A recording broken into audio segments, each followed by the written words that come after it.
Bienvenidos. Hoy vamos a meternos de lleno en una historia que, la verdad, heló la sangre de España allá por 1970.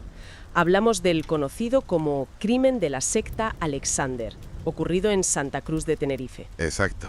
El 16 de diciembre, en una casa que parecía normal, en la calle Jesús de Nazareno, número 37, allí se desató un horror que, marcó un antes y un después en la crónica negra de este país. Sí, porque estamos hablando del primer asesinato que se vinculó judicialmente a una secta en nuestra historia. Y los protagonistas, una familia de emigrantes alemanes, los Alexander. Tenemos aquí delante varios extractos, crónicas que detallan los hechos, así que, bien, vamos a sumergirnos en esta historia para intentar comprender, las raíces de una tragedia tan extrema. Una tragedia nacida de la fe, pero llevada al fanatismo más destructivo. Sí. Lo verdaderamente relevante aquí es el impacto que tuvo. Más allá de la brutalidad, que fue, inmensa. Este caso expuso de forma muy cruda los peligros del fanatismo religioso, del extremismo y, sobre todo, esos mecanismos de manipulación psicológica que funcionan en grupos tan cerrados, tan aislados. Claro. Fue una sacudida, Obligó a mirar de frente cómo una ideología puede retorcerse hasta justificar lo impensable. Dejó una cicatriz en la memoria colectiva y muchas preguntas abiertas sobre la fragilidad humana ante ciertas presiones, ¿no? Desde luego. Para entender cómo se llegó a ese punto tenemos que irnos a los orígenes, a Hamburgo, Alemania Occidental. En la posguerra, ahí conocemos a Harald Alexander, un albañil. Tenía 39 años, con un historial ya complicado, ¿no? Había estado ingresado 15 años en un psiquiátrico por delirios. Sí, un pasado ya turbio. Y su esposa, Dagmar, que 41 años, que las crónicas describen como sumisa. El punto de inflexión para ellos parece ser el contacto de Harald con la sociedad Lorber, una secta de corte esotérico. Pero, ¿cómo llega a ellos? Pues mira, es curioso, porque fue a través de un chantaje, por una infidelidad de Harald. Vaya. Y Dagmar, que parece que ya estaba influenciada por las doctrinas lorberistas, estas doctrinas prohibían estrictamente el divorcio, así que le perdona. Y es en ese contexto de crisis, y de ese perdón doctrinal, donde Harald se aferra con fuerza a las enseñanzas de Jacob Lorber. ¿Quién era Jacob Lorber? Un místico austriaco del siglo XIX. Decía recibir revelaciones divinas directamente, y Harald no solo se une, sino que empieza a interpretar esas profecías de una forma muy personal. Se convence de que él es un elegido. Ajá. Y de que uno de sus hijos varones sería el Mesías. Casi nada. ¿Ya tan potente? Pues era una derivación bastante extrema del gnosticismo cristiano. A ver, simplificando mucho, el gnosticismo separa radicalmente un Dios bueno, espiritual, de un mundo material que considera corrupto o malo. La sociedad Lorber llevaba esto al límite. Creían en un Dios perfecto y sus adeptos, ellos, se veían como los puros, los únicos iluminados. ¿Y el resto? El resto de la humanidad, pues eran hijos del diablo, así, tal cual, que necesitaban ser purgados, eliminados, para alcanzar una supuesta tierra prometida. ¡Qué barbaridad! Exigían una sumisión absoluta, una abnegación total. Y en los años 60, en Hamburgo, bajo un líder llamado George Drüagel, la cosa se radicalizó aún más. ¿En qué sentido? Más todavía. Sí. Impusieron visiones durísimas sobre la sexualidad, por ejemplo. Llegaron a considerar a las mujeres como intrínsecamente impuras. Uf. Promovieron una alimentación casi ascética, rituales constantes, cánticos, salmos. Todo diseñado para aislar a los miembros del mundo exterior que veían como contaminado. Crearon, digamos, una burbuja ideológica asfixiante. Y dentro de esa burbuja, claro, crece la familia Alexander.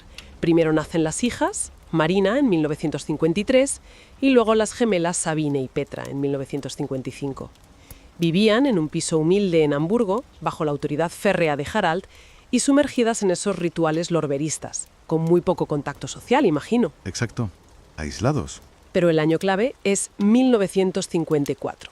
Ahí nace Frank, el esperado hijo varón. El Mesías.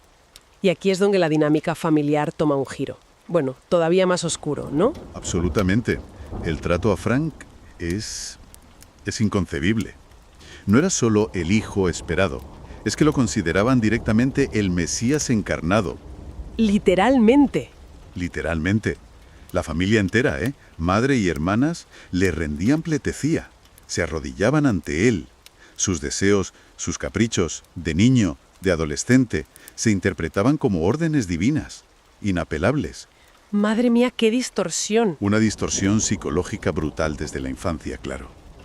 Y una distorsión que además escala a niveles terribles, porque las fuentes indican que antes de cumplir los 16 años, Frank empieza a abusar física y sexualmente de su propia madre, Dagmar, y de sus hermanas. Sí, y lo más espeluznante es la reacción de Harald. ¿Qué hizo? No solo lo permite, es que lo justifica. Teológicamente, dentro de su delirio. Lo veía como una forma de mantener la pureza familiar, de evitar que se contaminaran con relaciones externas. ¿Es la normalización del horror? Totalmente, a través del adoctrinamiento. Dagmar y las hijas, sometidas a esa presión constante, llegaron a aceptar esa realidad como parte de su fe retorcida. Es un ejemplo escalofriante de cómo el control coercitivo puede anular la moralidad más básica. ¿Pero nadie se dio cuenta de nada fuera de la familia? ¿Ninguna señal? Bueno, parece que hubo una. Marina, la hija mayor, comentó en el colegio algunas de las prácticas, las creencias extrañas de la familia. Ajá. Anécdotas que, por suerte, no pasaron desapercibidas y llegaron a oídos de las autoridades alemanas. Y esa alerta, claro, lleva a la policía de Hamburgo a iniciar una investigación en 1969. Sí, las sospechas giraban en torno al incesto y a las prácticas de la secta, que ya empezaba a ser conocida por su radicalismo y peligrosidad. Y ante esa presión, la familia huye. Huyen. En abril de 1970 abandonan Alemania. Destino: Tenerife. ¿Por qué Tenerife? Según Harald, no fue casual, fue un dictado divino. Dice que le llegó a través de un anuncio de la isla que vio en un periódico. Vaya. Usan el dinero de una herencia para comprar un pequeño terreno en Los Cristianos, al sur, y alquilan la casa de la calle Jesús de Nazareno 37, en Santa Cruz. Y allí intentan, supongo, establecer una apariencia de normalidad. Frank encuentra trabajo como repartidor. Sabine empieza a trabajar con un médico alemán que vivía en la laguna, el doctor Walter Trenkel. Sí, pero era una fachada muy frágil. Claro. Los vecinos pronto empezaron a notar cosas raras. Oían cánticos extraños a deshoras, percibían como rituales a través de las paredes. La atmósfera de aislamiento, de secretismo, era palpable. La burbuja seguía intacta. Intacta, a pesar del intento de mezclarse. Y esa burbuja estalla, el 16 de diciembre de 1970. Ese día Sabine está trabajando en la laguna, lo que, bueno, providencialmente la salvaría. Sí. Pero en la casa de Santa Cruz, la tensión acumulada explota. Frank, que ya tiene 16 años, dice sentir una punzada divina, una señal. La señal de que había llegado el momento de actuar como el Mesías que creía ser. Y su objetivo, su madre, Dagmar. ¿Qué pasó exactamente? Según contó el propio Frank, la mira y ve en ella una mirada demoníaca, fría como el hielo y con una sonrisa sarcástica. Así lo describió. Uf. En su delirio, interpreta que está poseída por el diablo, y la reacción es inmediata y brutal. Va a un armario, coge una percha de madera maciza y la golpea en la cabeza, repetidamente, hasta dejarla inconsciente. ¿Y mientras esto ocurre? Pasa algo aún más perturbador, si cabe. Harald, el padre, no interviene. No, al contrario. Se sienta al armonio y al acordeón y empieza a tocar melodías sacras de la sociedad Lorber y a recitar salmos. Pero mientras su hijo mataba a su mujer. Sí, ese detalle es crucial. No es solo pasividad, es participación activa en el ritual. La música, los salmos, actúan como una banda sonora que sacraliza el acto violento. Lo enmarca en su lógica delirante como una purga necesaria. Un acto de fe. Está bendiciendo el asesinato. Exacto. Harald está bendiciendo el asesinato de su esposa. Y tras dejarla inconsciente, el horror se intensifica. Padre e hijo desmembran el cuerpo de Dagmar. Sí. Las crónicas hablan de usar tijeras de podar, cuchillas de zapatero, un martillo. ¿Por qué esa brutalidad tan específica? ¿Tenía algún significado ritual? Pues, si analizamos el simbolismo de esos actos, a la luz de la doctrina Lorber, sí. A ver, el desmembramiento ya es una deshumanización extrema, pero la clave está en la mutilación específica. Le extirpan los pechos y los genitales. Madre mía. Recordemos que para Rigel y esa rama radical de la secta, la mujer era vista como fuente de impureza. Esos órganos eran los símbolos máximos de esa impureza femenina que, según ellos, había poseído a Dagmar. Y los clavan en la pared. Como trofeos. Es la culminación macabra de esa purga ritual. La descripción de la escena que encontraría la policía es dantesca. Sangre por todas partes, paredes, techos, un olor metálico insoportable. Y Harald, impasible, tocando música y recitando salmos. Convencido de estar purificando el alma de Dagmar para su ascenso al paraíso lorberista. Es la disociación total de la realidad. Están completamente inmersos en su universo delirante. Donde el asesinato es un acto sagrado. Exacto. Pero la masacre no termina ahí. Frank, sintiéndose plenamente en su papel de Mesías ejecutor, va entonces a la habitación donde están sus hermanas, Petra, de 15 años, y Marina, de 17. Y las percibe igual que a su madre, poseídas, llenas del maligno. Utiliza la misma percha de madera, la que ya estaba ensangrentada, para golpearlas hasta la muerte. Sí. Y lo más escalofriante es que, según los informes, las hermanas no pusieron ninguna resistencia. Es el resultado final de años y años de adoctrinamiento, de sumisión absoluta. Su voluntad estaba completamente anulada. Aceptaban su destino como parte de ese plan divino dictado por su padre y su hermano Mesías. Murieron como víctimas sacrificiales. De la locura familiar, sí. Y con ellas se repite el mismo patrón macabro. La mutilación ritual, extirpando sus órganos sexuales y clavándolos también en las paredes, junto a los de su madre. La casa se transforma en un altar sangriento, dedicado a su fe distorsionada. Una vez consumados los 3 asesinatos, ¿qué hacen? Pues la conducta de Harald y Frank es fría, metódica, se luchan, se limpian la sangre, se cambian de ropa como si nada, y luego, en un acto simbólico final, destruyen los pasaportes de toda la familia. El corte definitivo con el mundo exterior. Exacto, con su identidad anterior. Intentan huir de la isla esa misma noche, pero claro, sin documentación. Imposible. Pasan la noche en la propiedad que tenían en Los Cristianos, y al día siguiente, el 17 de diciembre, regresan a la zona de la laguna. ¿Con qué objetivo? Buscar a Sabine, la hija superviviente. Van a la consulta del doctor Trenkel, donde ella trabajaba. ¿Y la allí? Allí, con una calma pasmosa, Harald le confiesa al médico y a su propia hija lo que han hecho. Hemos purgado sus almas. La reacción de Sabine es quizá uno de los elementos más perturbadores de toda esta historia, ¿no? Desde luego. Lejos de horrorizarse, abraza a su padre y a su hermano y les dice algo así como: «Estoy segura de que habéis hecho lo que creíais necesario». Es increíble. Esa respuesta es la prueba más clara del nivel de contagio psíquico, de cómo el delirio de Harald se había transmitido, se había internalizado por completo, al menos en ese momento, también en Sabine. ¿Y el médico? El doctor Trenkel, lógicamente, se queda horrorizado por la confesión y por la reacción de la joven. Y actúa. Alerta inmediatamente al consulado alemán y a la policía española. Y la policía entra finalmente en la casa de la calle Jesús de Nazareno el 18 de diciembre. Lo que encuentran... Bueno, los agentes quedan profundamente impactados. Imagínate, la carnicería, la sangre coagulada, los cuerpos destrozados, esos restos humanos clavados en las paredes, el olor. La noticia estalla en los medios. Se convierte instantáneamente en el crimen del siglo. Periódicos como La Vanguardia, El Día, publican titulares como «Orgía de sangre». Causa una conmoción enorme en la España franquista que no estaba acostumbrada a crímenes de esta naturaleza, y menos con ese componente sectario. Claro. Y por supuesto, el eco en Alemania es gigantesco. Y judicialmente, como decíamos, se considera el primer caso en España donde se establece un vínculo directo entre un crimen y la influencia de una secta. El juicio se celebra en marzo de 1972, en la Audiencia Provincial de Santa Cruz de Tenerife. La expectación mediática es máxima. Corresponsales internacionales. Sí, de Alemania, de Estados Unidos. Fue un caso muy sonado. ¿Y cómo se presentan los acusados en el juicio? Pues Harald y Frank están en un estado prácticamente catatónico en la sala. Frank muestra una actitud desafiante, como fuera de sí, y Harald completamente ausente. Llega a afirmar que oye voces del arcángel San Gabriel en 12 tonos distintos.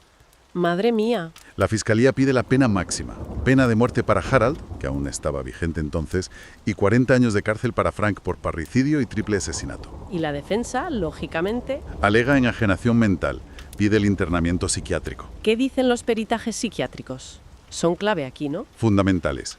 Psiquiatras reconocidos, como los doctores Serrano y Velasco Escasi, diagnostican a Harald un delirio crónico de base esquizofrénica, una enfermedad mental grave, persistente. ¿Y a Frank? A Frank le diagnostican lo que se conoce como folia adeo, o trastorno psicótico compartido.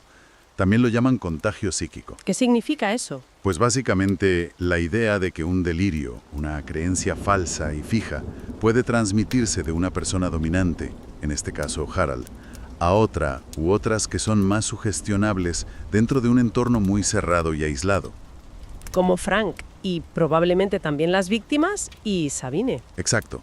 Los testimonios de los vecinos sobre los rituales extraños, el aislamiento, todo refuerza esa imagen de presión grupal y delirio compartido.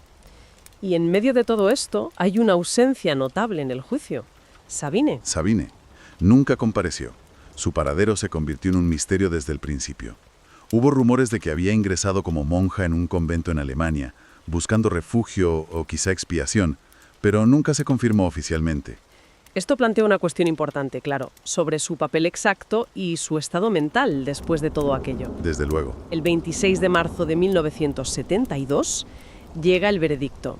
El tribunal absuelve penalmente a Harald y a Frank. Sí, los considera autores no responsables, debido a su estado de enajenación mental en el momento de los crímenes.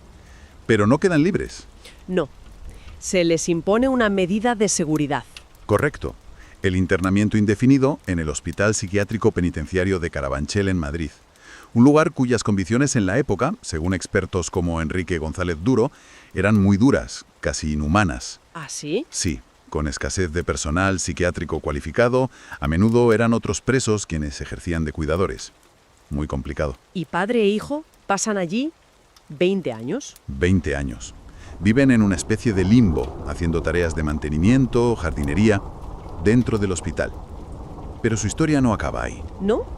Porque en los años 90 consiguen fugarse. Sí. Harald huye a Hamburgo, donde lo localizan y lo recapturan. Pero Frank... ¿Qué pasa con Frank? Frank termina siendo liberado. La legislación española de la época había puesto límites temporales a esas medidas de internamiento indefinido, incluso para crímenes tan graves, si se consideraba que la peligrosidad había disminuido o que la medida ya no era proporcionada. Así que, después de 2 décadas, Frank sale en libertad. Sí. Desde 1995 existen órdenes de búsqueda internacionales de Interpol contra ambos. Su paradero actual... Desconocido. Desconocido. Han circulado rumores, que los sitúan en Austria, supuestamente protegidos por otros miembros de la sociedad Lorber, pero son solo eso, rumores. ¿Y Sabine? Sabine sigue siendo el gran enigma. Se sabe que mantuvo correspondencia con Frank mientras él estaba internado, cartas que llegaron a manos del juez, pero después se pierde su rastro. Su vida tras la tragedia es un misterio absoluto. La única superviviente física de la masacre. Desapareció en la bruma. Entonces, recapitulando un poco, ¿qué conclusiones podemos extraer de todo esto? Hemos recorrido esa espiral de fanatismo de la sociedad Lorber, la aterradora distorsión de los lazos familiares, la brutalidad inimaginable del crimen ritual, el impacto mediático, judicial y el destino incierto de los verdugos y la única superviviente. El legado del caso Alexander es, sin duda, innegable y muy sombrío. Sirvió para visibilizar de forma brutal en España el peligro real de las sectas destructivas. Un fenómeno que hasta entonces era poco conocido o comprendido aquí. Sí, puso el tema sobre la mesa. Una compartida, como un mecanismo devastador de manipulación dentro de grupos cerrados. Y por supuesto, dejó una marca imborrable en el lugar. La casa de la calle Jesús de Nazareno sigue siendo, en el imaginario colectivo de Santa Cruz, un lugar maldito, asociado al horror más extremo. ¿Todavía hoy? Sí, todavía persisten relatos de vecinos que evitan pasar por allí de noche, o que creen oír, ecos del pasado. Esta exploración nos confronta con preguntas muy incómodas, ¿no? Sobre la vulnerabilidad humana ante la manipulación ideológica, sobre cómo la fe, retorcida hasta lo patológico, puede aniquilar la empatía. Y convertir lo más sagrado, la familia, en el escenario de la barbarie más absoluta. Nos obliga a reflexionar sobre esa línea, esa delgada y peligrosa línea que a veces separa la devoción de la destrucción. Una cuestión que sin duda merece seguir meditando. En las sombras eternas de Santa Cruz de Tenerife, donde el viento atlántico susurra secretos entre las fachadas coloniales y las calles empedradas se hunden en un silencio opresivo, se desató una pesadilla que devoró a una familia entera bajo el manto de una fe retorcida. Era el 16 de diciembre de 1970, una tarde invernal que el sol canario teñía de un naranja mortecino, cuando el velo entre la cordura y la locura mesiánica se rasgó de manera irrevocable. La familia Alexander, emigrados de las frías brumas de Hamburgo, Alemania, habían buscado refugio en la isla, pero lo que encontraron fue un abismo de sangre y rituales profanos que marcaría la historia como el crimen del siglo, el primer asesinato en España atribuido a una secta oscura, un caso que aún hoy eriza la piel y cuestiona los límites de la mente humana ante el fanatismo religioso. Imagina una casa modesta en el número 37 de la calle Jesús de Nazareno, un rincón céntrico donde el bullicio diario se apaga al caer la noche, y dentro, un culto familiar que transformaba el hogar en un templo de horrores, donde las paredes absorbían no solo el eco de oraciones dementes, sino el hedor metálico de la muerte inminente. La saga de los Alexander comienza en las nieblas de posguerra en Alemania Occidental, un país aún lamiendo las heridas del nazismo cuando Harald Alexander, un albañil de 39 años con ojos hundidos y un pasado turbio, se vio arrastrado a las garras de la sociedad Lorber. Esta secta esotérica, fundada en el siglo XIX por el místico Jacob Lorber, un organista austríaco que afirmaba recibir revelaciones divinas directamente de Jesús, predicaba un gnosticismo cristiano extremado, un Dios perfecto y todopoderoso que exigía abnegación absoluta, donde los adeptos eran los únicos puros, y el resto de la humanidad, hijos del diablo, merecían purga para ascender a la tierra prometida. Bajo el liderazgo de George Rickle en Hamburgo durante los años 60, la secta se volvió un nido de creencias radicales, visiones estrictas sobre la sexualidad, donde las mujeres eran vistas como impuras por naturaleza, la alimentación ascética y rituales que aislaban al grupo del mundo exterior. Harald, casado con Dagmar, una mujer de 41 años de espíritu sumiso y mirada resignada, entró en contacto con la secta por un chantaje. Una amante lo delató por infidelidad, y en lugar de divorcio, Dagmar lo perdonó bajo la doctrina lorberista que prohibía la separación. Pronto, Harald se obsesionó, interpretando profecías de Lorber como señales personales. Él era el elegido, y su futuro hijo varón sería el Mesías que salvaría a la humanidad del apocalipsis inminente. En 1954 nació Sabine, pero no era el profeta esperado. Llegaron Petra, gemela de Sabine, en 1955, y Marina en 1953, tres hijas que crecieron en un ambiente de sumisión absoluta. La familia, originaria de Dresde pero radicada en Hamburgo, vivía en un piso humilde donde los rituales lorberistas se entretejían con la vida diaria. Cánticos al amanecer, recitación de salmos que resonaban como lamentos, y un aislamiento que fomentaba lazos enfermizos.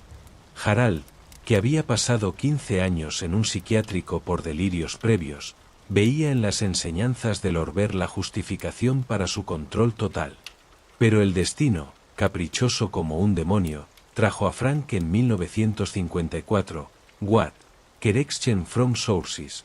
Frank nació en 1954, el Benjamín varón. Desde su nacimiento, Frank fue tratado como un dios encarnado. La familia le rendía pleitesía, arrodillándose ante él, cumpliendo cada capricho como si fuera una orden divina. Antes de los 16 años, Frank comenzó a abusar física y sexualmente de su madre Dagmar y de sus hermanas Sabine, Petra y Marina.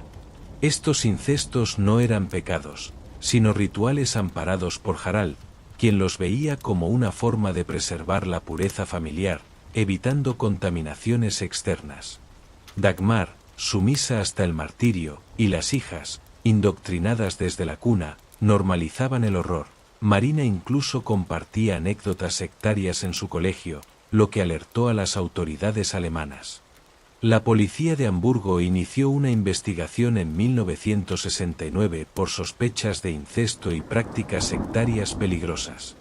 La sociedad Lorber, con adeptos en Europa y Estados Unidos, ganaba notoriedad por su radicalismo, y los Alexander, con su culto interno, se convirtieron en foco. En abril de 1970, huyeron a Tenerife, atraídos por una herencia que les permitió comprar un terreno en Los Cristianos y alquilar la casa en Santa Cruz. Eligieron la isla porque, según Harald, Dios se lo dictó, un anuncio providencial en un periódico les pareció una señal. Intentaron aparentar normalidad. Frank trabajó como repartidor, Sabine encontró empleo en la consulta del Dr. Walter Trenkel, un médico alemán en San Cristóbal de la Laguna. Las demás se dedicaban a tareas domésticas. Pero los vecinos notaban rarezas, cánticos extraños que filtraban por las paredes delgadas, rituales audibles al atardecer, una atmósfera de aislamiento que envolvía la casa como una niebla espectral. La calle Jesús de Nazareno, un pasaje tranquilo cerca de la Plaza de la Candelaria, se convirtió en el epicentro de un mal que bullía bajo la superficie, esperando el detonante para erupcionar en una orgía de violencia. El 16 de diciembre de 1970, el destino golpeó con la fuerza de un martillo profano. Esa tarde, Sabine había sido enviada a trabajar en la laguna, un giro casual que la salvó de la masacre. En la casa, el aire se cargaba de tensión invisible. Frank, de 16 años, sintió una punzada divina, una señal que interpretó como el mandato del Mesías en su interior. Miró a su madre Dagmar, y en sus ojos vio no amor maternal, sino una mirada demoníaca, fría como el hielo y con una sonrisa sarcástica en los labios. Para él, Dagmar estaba poseída por el diablo, un instrumento satánico que amenazaba la pureza lorberista. Sin vacilar, Frank se dirigió al armario, agarró una percha de madera maciza, un objeto cotidiano transformado en arma de purga, y comenzó a golpearla en la cabeza con saña brutal. Dagmar no opuso resistencia, cayó inconsciente, su cráneo cediendo bajo los impactos que resonaban como truenos en la quietud de la casa. Mientras tanto, Harald, sentado en un rincón, tocaba el armonio y el acordeón, interpretando melodías sacras de la sociedad Lorber, recitando salmos en un trance que ahogaba los gemidos agonizantes. Era un ritual, la música elevaba el alma del ejecutor, mientras el padre bendecía el acto como una ofrenda divina. Con Dagmar inmóvil en un charco de sangre que se extendía por el suelo de baldosas, padre e hijo procedieron a la mutilación, un acto de desmembramiento que desafiaba cualquier noción de humanidad. Usando tijeras de podar, cuchillas de zapatero y un martillo, diseccionaron el cuerpo, extirparon los pechos y los genitales de Dagmar, órganos que simbolizaban su impureza femenina según la doctrina lorberista, y los clavaron en la pared como trofeos profanos, un altar macabro que goteaba icor rojo sobre el yeso manchado. La sangre salpicaba techos y paredes, un tapiz escarlata que impregnaba el aire con un hedor metálico y dulzón, mientras Harald continuaba su sinfonía de salmos, convencido de que estaban purgando el alma de Dagmar para su ascenso al paraíso. Pero el horror no terminaba. Frank, poseído por su rol mesiánico, entró en la habitación contigua donde Petra y Marina, de 15 y 17 años, esperaban ajenas al caos. Las miró y vio la misma posesión demoníaca. «Están llenas del maligno», murmuró. Con la percha ensangrentada, las golpeó sin piedad, cráneos que se astillaban como cáscaras frágiles, cuerpos que se convulsionaban en estertores mudos. Las hermanas, indoctrinadas en su misión, no se defendieron, cayeron como ofrendas sacrificiales. La mutilación se repitió con saña ritual, pechos y genitales estirpados, clavados en las paredes junto a los de su madre, disecciones que esparcían vísceras por el suelo en un mosaico grotesco. La casa, ahora un matadero consagrado, resonaba con el eco de los golpes y los acordes del armonio, un contraste infernal que helaba la sangre. Terminada la masacre, Frank y Harald se ducharon meticulosamente, lavando el pecado de sus manos bajo el agua que corría roja por el desagüe, se cambiaron de ropa y destruyeron los pasaportes familiares, un acto simbólico para cortar lazos con el mundo profano. Intentaron huir hacia Alemania, pero sin documentos, pasaron la noche en el sur de la isla, en su propiedad de los cristianos, donde el viento del Teide parecía susurrar maldiciones. Al día siguiente, 17 de diciembre, regresaron a la laguna para buscar a Sabine y confesarle el acto divino. En la casa del doctor Trenkel, Harald relató los hechos con calma mesiánica: «Hemos purgado sus almas». Sabine, la superviviente, abrazó a su padre y hermano, susurrando: «Estoy segura de que has hecho lo que creías necesario». Horrorizado, Trenkel llamó al consulado alemán y a la policía, desatando la redada. El 18 de diciembre, la policía irrumpió en la casa de Jesús de Nazareno, y lo que encontraron fue un panorama de pesadilla que paralizó a los agentes.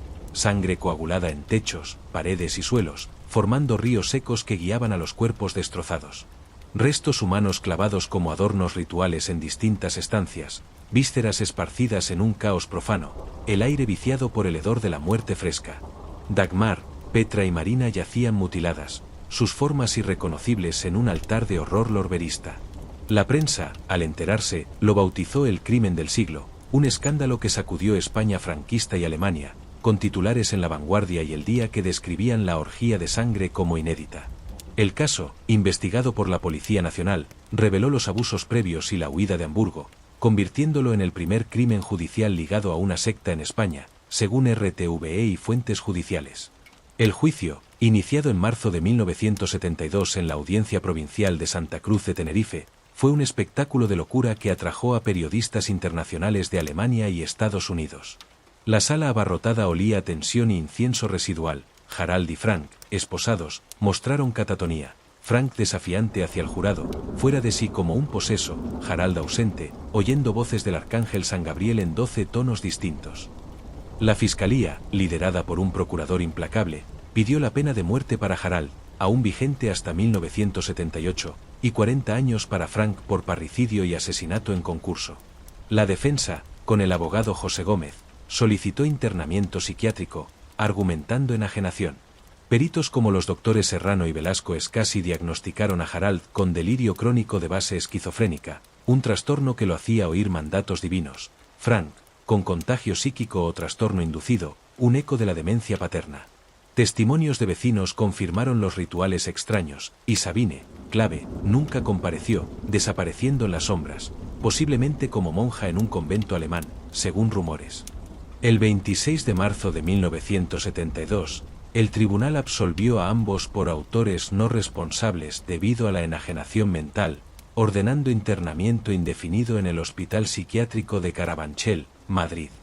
No hubo pena de muerte ni prisión, solo reclusión en un sanatorio infame, criticado por Enrique González Duro de la Asociación Española de Neuropsiquiatría por sus condiciones inhumanas. Solo 6 psiquiatras para 210 internos, cuidados por presos comunes, un limbo donde los dementes se perdían en burocracia y olvido. Allí, Harald y Frank pasaron 20 años, jardinería, mantenimiento, un simulacro de normalidad en celdas que apestaban a desesperación. En los 90, escaparon, Harald a Hamburgo, recapturado, Frank liberado por leyes españolas que limitaban la reclusión.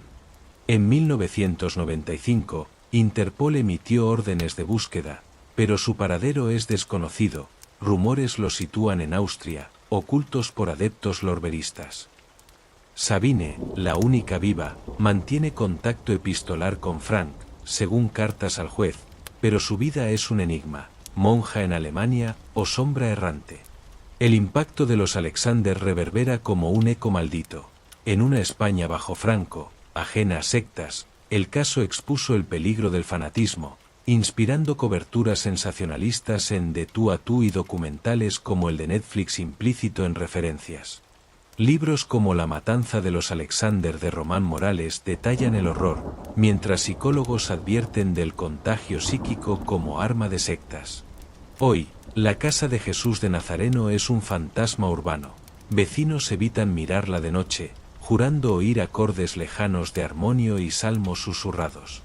El crimen del siglo no es solo sangre, es un recordatorio de cómo la fe retorcida puede transformar un hogar en matadero, y las almas purgadas en víctimas eternas, clamando desde el abismo por justicia en la oscuridad canaria.